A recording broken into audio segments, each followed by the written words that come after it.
Assalamualaikum warahmatullahi wabarakatuh. Selamat pagi semuanya.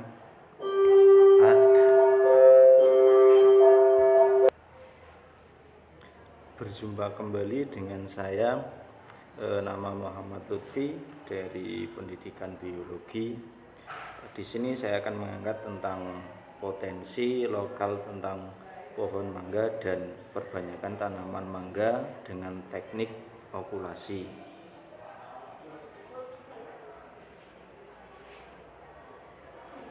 Yang pertama, saya akan menerangkan tentang definisi dari lingkungan.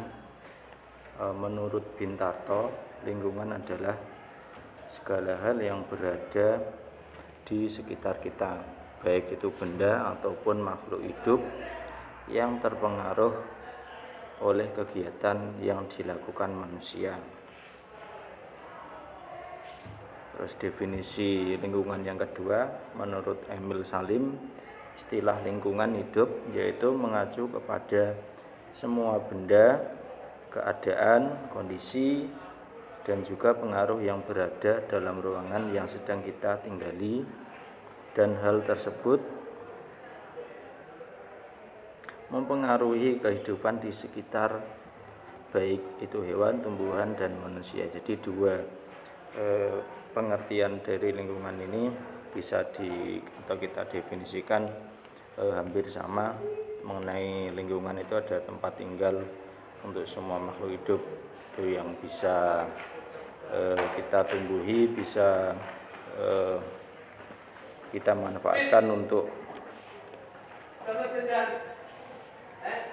kita bisa melakukan budidaya yang nantinya akan kita manfaatkan untuk kelangsungan dari makhluk hidup itu sendiri.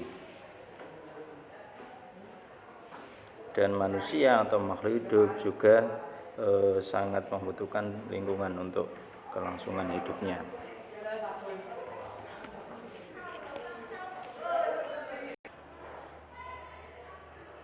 Manfaat lingkungan yang pertama, menyediakan sumber makanan, oksigen, wisata, pendidikan, obat-obatan.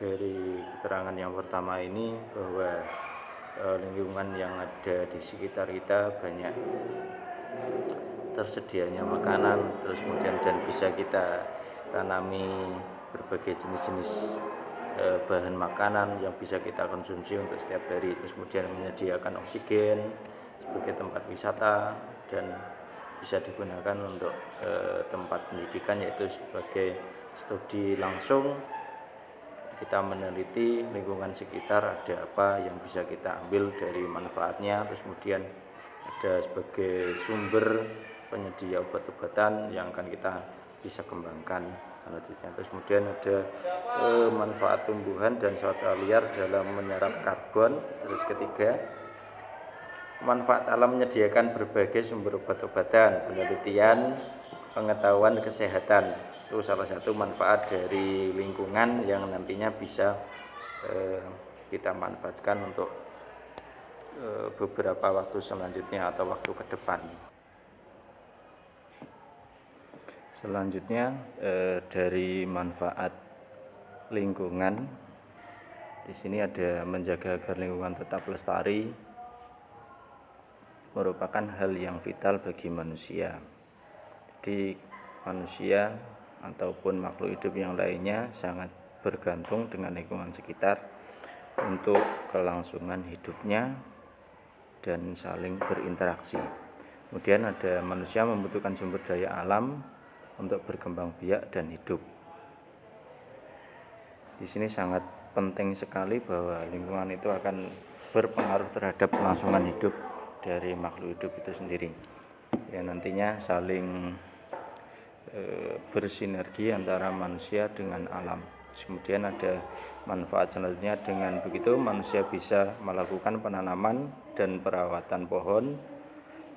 Jadi misalkan kita mau mengambil sebuah tanaman ataupun kita nanti tanam di lingkungan yang lainnya, jadi bisa tumbuh dengan sama persis dengan lingkungan yang awalnya. Contohnya di sini saya mengambil Salah satunya ada pohon mangga. Memang yang pohon mangga itu sendiri paling banyak juga berada di lingkungan sekitar ataupun di wilayah lingkungan Indonesia.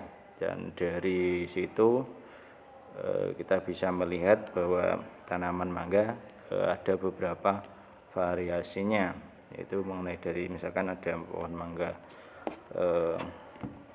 yang ciri-cirinya termasuk ada yang buahnya kecil, terus kemudian besar, terus kemudian jenis-jenisnya termasuk ada pohon mangga madu, terus kemudian ada gadung. Nah, itu salah satunya yang paling banyak di sekitar lingkungan kita.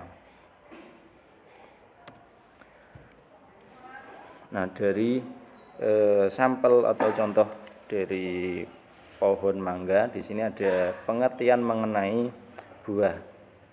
Ya, nantinya bisa kita manfaatkan sebagai konsumsi. Ini salah satunya. Yang pertama ada pengertian dari buah, bisa disebut dengan sebagai tanaman atau bagian dari tumbuhan yang memiliki daging buah, bisa dimakan, rasanya manis atau asam. Jadi tergantung dari jenis mangga itu. Salah contohnya itu yang saya ambil. Terus kemudian yang kedua, buah-buahan termasuk salah satu komoditas hortikultura yang banyak digemari oleh hampir setiap orang karena rasanya yang menggiurkan. Terus kemudian yang ketiga, pentingnya kandungan gizi. Keempat, sebagai sumber kesehatan bagi makhluk hidup.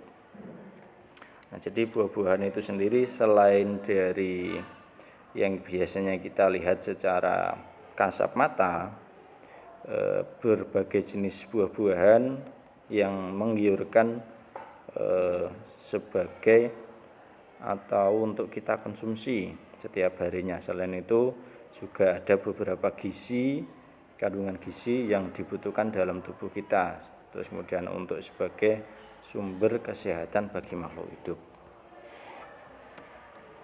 Nah, pada khususnya untuk presentasi ini atau tugas dari bioteknologi, saya mengambil pohon mangga. Kenapa saya mengambil pohon mangga? Karena di sekitar lingkungan atau di wilayah Tuban juga termasuk banyak jenis-jenis pohon mangga yang berada di lingkungan sekitar, ataupun banyak sekali orang-orang yang menanam pohon mangga di pekarangan rumahnya atau di lingkungan rumahnya. Itu. Yang pertama di sini mengenai mangga itu sendiri, yang biasa kita lihat bahwa salah satu dari jenis buah tropika yang sangat digemari oleh masyarakat dari semua kalangan. Buah mangga di Indonesia memiliki banyak varietas sehingga sangat beragam jenisnya. Jadi ada beberapa jenis kelompok mangga yang berada di lingkungan sekitar. Tadi salah satunya termasuk pohon mangga madu, terus kemudian mangga gadung dan lain-lainnya. Nah, dari pohon mangga ini atau buah mangga ini bisa dirasakan, terus kemudian berbagai rasanya. Misalkan di sini ada kecut sampai sangat manis. Nah, itu variasi dari rasa pada buah mangga. Terus kemudian ukurannya kecil, besar, atau bahkan bentuknya lonjong dan bulat. Kemudian untuk slide selanjutnya ada pada kebun mangga masih di pekarangan rumah. Berarti diartikan bahwa memang pohon mangga sangat digemari di lingkungan perumahan, bahkan atau di wilayah-wilayah warga dalam skala kecil. Jadi masih belum membuat sebuah kebun. Misalkan dalam kebun itu ada berbagai jenis atau puluhan pohon mangga. Di sini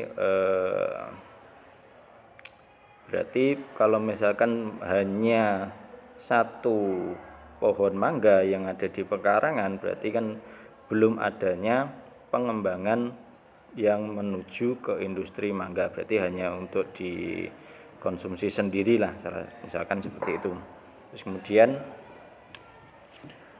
nah kalau kita lihat dari potensi yang ada di lingkungan sekitar kita atau di wilayah Tuban, bisa juga dilihat dari hasil buah mangga itu sendiri juga bisa banyak, tergantung kita mau meneruskan atau tidak. Di sini melakukan budidaya buah mangga secara intensif dan konvensional atau produktivitas tinggi dan memenuhi kebutuhan konsumsi masyarakat. Maksudnya di sini berarti kita juga harus melihat untuk kedepannya apakah pohon mangga itu nanti bisa kita pasarkan atau tidak. Kalau dilihat secara umum, buah mangga itu sendiri juga banyak peminatnya.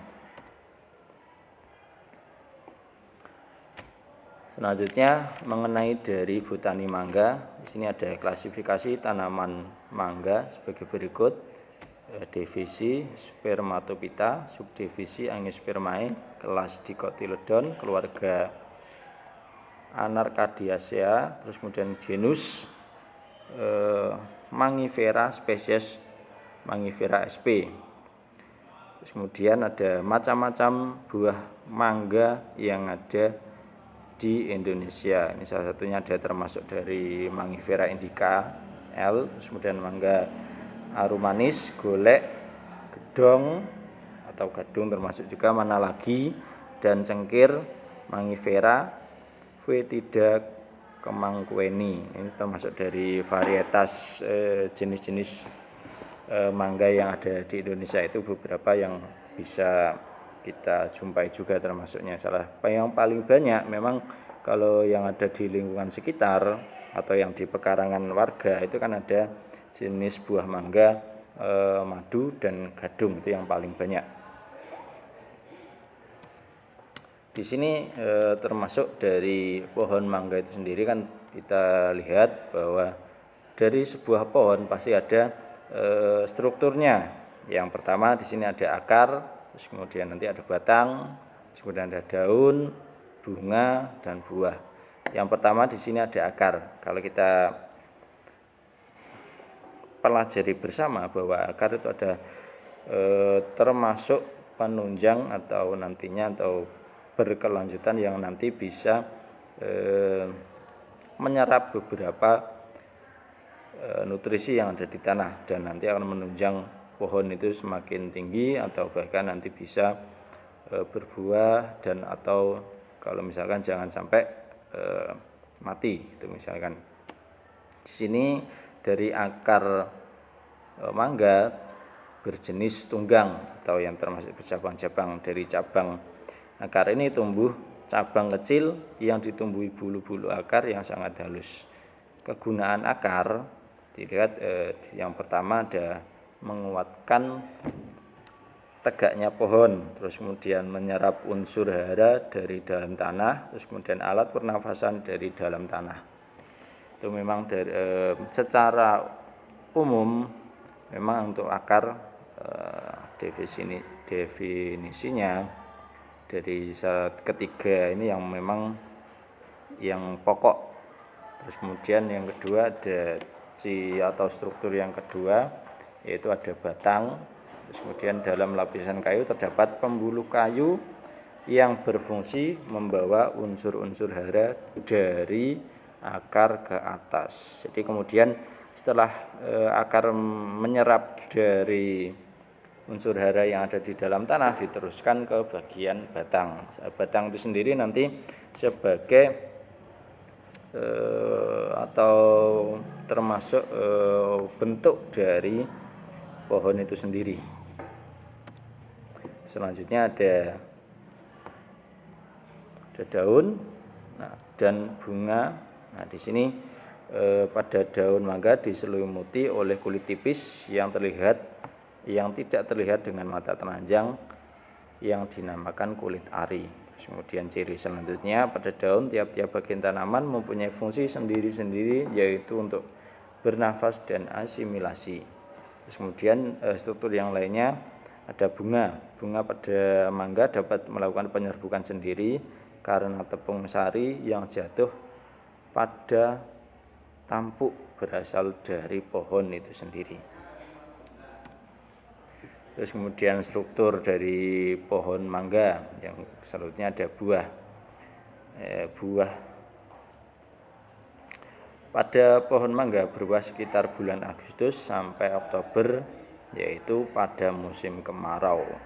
Itu memang bisa kita prediksi dari bulan berapa sampai berapa umumnya. Jadi untuk pohon mangga itu berbuah antara bulan Agustus sampai Oktober. Buah mangga terdapat pada tangkai pucuk daun. Setiap tangkai terdapat 4 sampai 8 buah, bahkan ada yang lebih. Jadi setiap tangkainya memang kalau kita lihat itu pun juga termasuk tergantung dari jenis pohon mangganya. Kalau paling banyak kalau kita lihat itu seperti pohon mangga jenis madu, itu yang setiap tangkainya paling tidak ada banyak sekali, paling tidak ada termasuk 8 sampai 10 buah, itu rata-ratanya yang paling banyak. Terus kemudian selain dari struktur tadi, setiap makhluk hidup itu pun juga dengan tumbuhan ada ciri atau syarat untuk bisa tumbuh. Yang pertama iklim atau cuacanya. Kalau pada jenis pohon mangga itu sendiri iklimnya atau cocoknya itu di musim kering. Rata-rata untuk proses berbuahnya sekitar sampai 3 bulanan. Itu nanti bisa kita lihat hasilnya. Terus kemudian curah hujan, terus kemudian angin. Nah, dari ketiga pengaruh atau syarat tumbuh dari pohon mangga ini sendiri bisa kita lihat, misalkan kalau terlalu banyak angin nantinya juga termasuk bisa juga mengurangi dari tingkat berbuahnya, itu salah satunya. Nah, dari mengenai bab atau potensi alam yang ada di sekitar lingkungan, saya mengambil dengan teknik perbanyakan pada tanaman. Misalnya di sini ada saya perbanyakan tanaman pun juga yang secara vegetatif itu kan banyak-banyak cara juga. Salah satunya ada kayak termasuk cangkok, itu juga termasuk secara umum yang biasa digunakan oleh manusia atau dilakukan oleh seseorang. Ini pengertian dari perbanyakan secara vegetatif.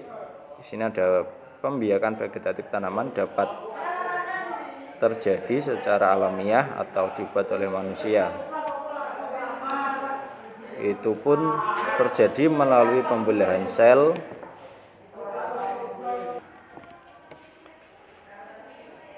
selanjutnya ada pembelahan sel, terus kemudian spora, tunas, rizom, dan geragih. Nah, ini cara-cara yang umum untuk perkembangan atau perbanyakan vegetatif yang nantinya bisa adanya pertumbuhan yang cepat. Terus kemudian selanjutnya para petani memanfaatkan pembiakan vegetatif buatan untuk menghasilkan tanaman baru yang cepat berproduksi dengan sifat dan kualitas yang sama dengan indukannya. Jadi tujuan perbanyakan memang untuk kedepannya memang menginginkan bahwa hasilnya itu sama dengan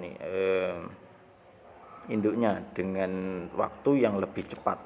Itu yang memang umum diinginkan seorang petani atau pengelola dengan cara melakukan perbanyakan secara vegetatif. Di sini ada kelebihan dan kekurangan perbanyakan vegetatif. Yang pertama ada keuntungannya. Pembiakan vegetatif antara lain adalah bahan-bahan heterozigot, dapat dilestarikan tanpa pengubahan dan pembiakan vegetatif lebih banyak dibandingkan pembiakan secara generatif. Terus kemudian yang kedua, menurut kekurangannya dari pembiakan vegetatif adalah merusak tanaman yang berfungsi sebagai tanaman induk, jumlah biji yang diperoleh terbatas, perakaran tanaman hasil biakan vegetatif kurang dan umur tanaman lebih pendek. Ini menurut dari anonim pada tahun 2010.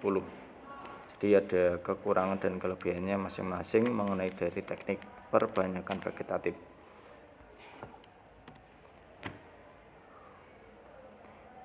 Pada fokusnya saya menggunakan atau mengambil teknik perbanyakan dengan cara okulasi, termasuk juga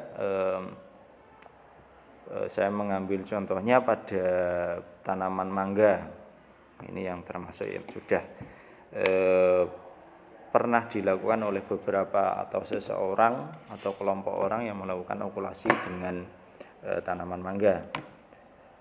Pengertian dari okulasi merupakan cara penyambungan satu mata tunas sebagai entres atau batang atas dengan batang bawah pada tanaman sejenis atau sefamili. Jadi untuk pohon mangga ini dan dengan teknik okulasi syaratnya itu harus tanamannya sejenis. Terus kemudian bibit okulasi dapat berbuah melalui mulai umur 3 tahun. Kita bisa lihat gambar di sampingnya bahwa teknik okulasi bisa kita lihat atau nanti bisa kita simpulkan bahwa itu adalah cara dari teknik okulasi, dan ada tahapan-tahapan yang perlu juga dilakukan seorang petani kalau untuk melakukan teknik okulasi. Di sini keterangannya bahwa ada yang pertama iris kulit batang yang akan ditempeli, yang kedua ada iris kulit batang yang memiliki tunas sebesar irisan batang yang akan ditempeli, yang ketiga irisan yang dimiliki tunas ditempel pada batang yang akan ditempeli. Selanjutnya ada potonglah bagian atas bagian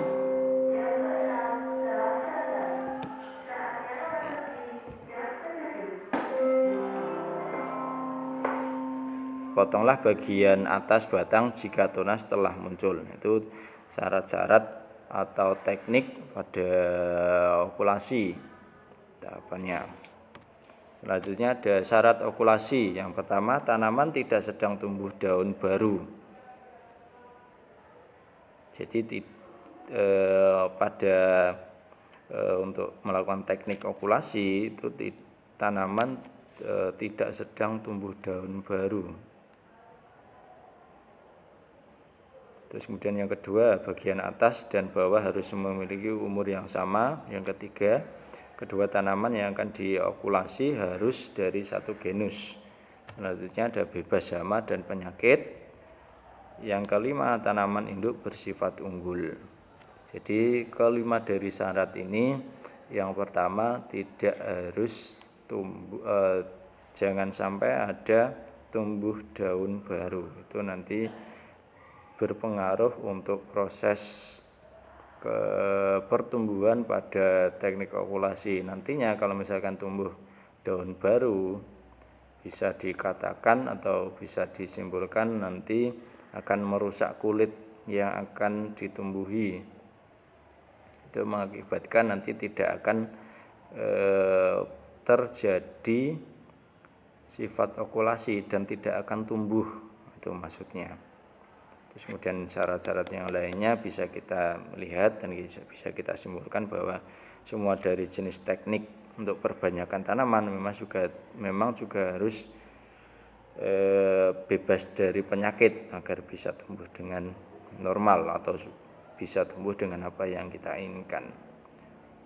Dan kemudian batang dan baris umur yang sama, itu syaratnya pada teknik okulasi. Tentunya tujuan dan manfaat okulasi. Yang pertama, mendapatkan jenis tanaman baru yang sifatnya menguntungkan, seperti tahan penyakit dan juga sifat unggul lainnya yang diperoleh. Yang kedua, bisa mendapatkan hasil penggabungan dari dua sifat berbagai jenis tanaman di induknya. Terus kemudian proses pembuahan dan perkembangan lebih cepat, meningkatkan produktivitas tanaman, terus kemudian pertumbuhan tanaman lebih seragam. Jadi memang untuk tujuan dari perbanyakan tanaman, memangnya kita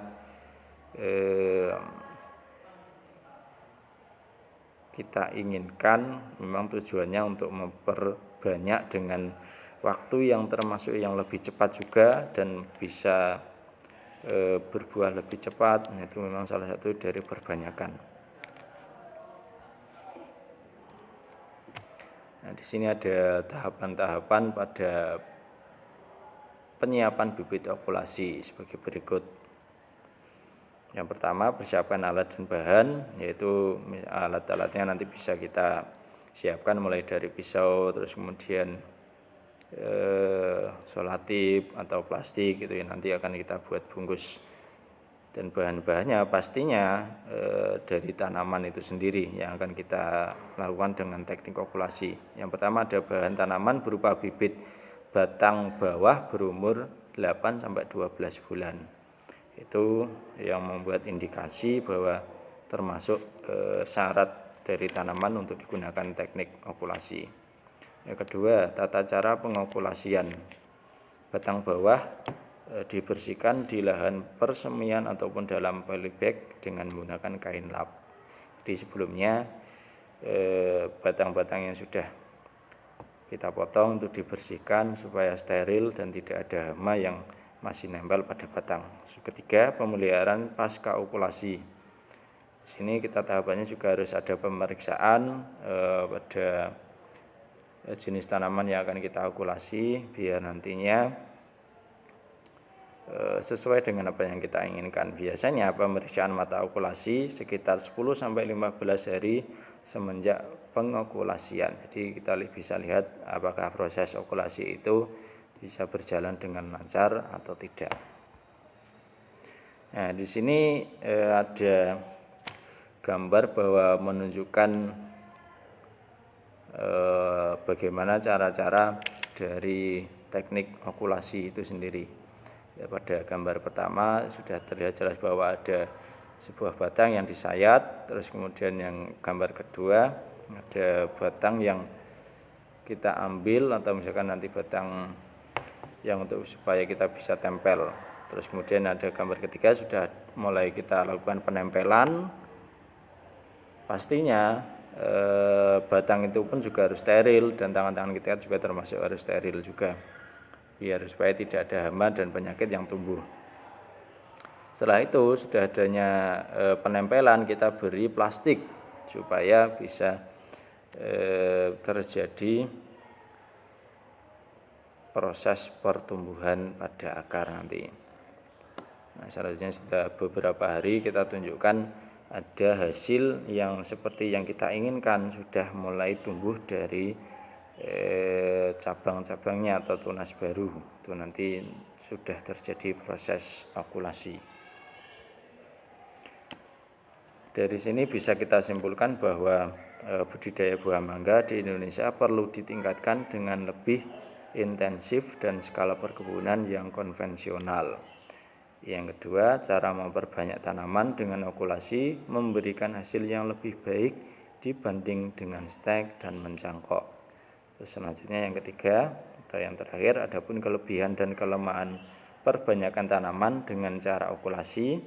Kelebihannya diperoleh tanaman dengan produktivitas yang tinggi, sedangkan kelemahannya terkadang suatu tanaman hasil okulasi ada yang kurang normal karena tidak ada keserasian antara batang bawah dengan batang atas. Jadi bisa kita simpulkan bahwa untuk teknik okulasi tadi pertama jenis dari tanamannya harus sekeluarga, sejenis, sefamili, terus kemudian